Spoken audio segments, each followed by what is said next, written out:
আমরা আজকে এখানে উপস্থিত হয়েছি ফ্যাসিস্ট বিরোধী আন্দোলনে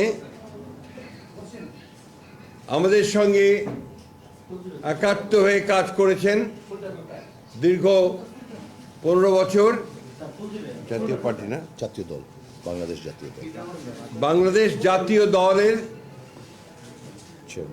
চেয়ারম্যান সৈয়দ এহসানুল হুদা এবং তার দলের নেতা কর্মীবৃন্দ তারা আজকে এই মুহূর্তে কিছুক্ষণের মধ্যেই আমাদের বাংলাদেশ জাতীয় দলে আনুষ্ঠানিকভাবে যোগ দেবেন।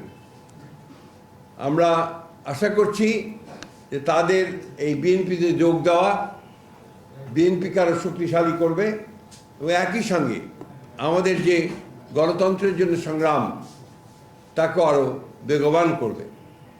আমরা আশা করব যে আগামী যে নির্বাচন সেই নির্বাচনেও তার এই যোগদান ইতিবাচক ভূমিকা রাখবে।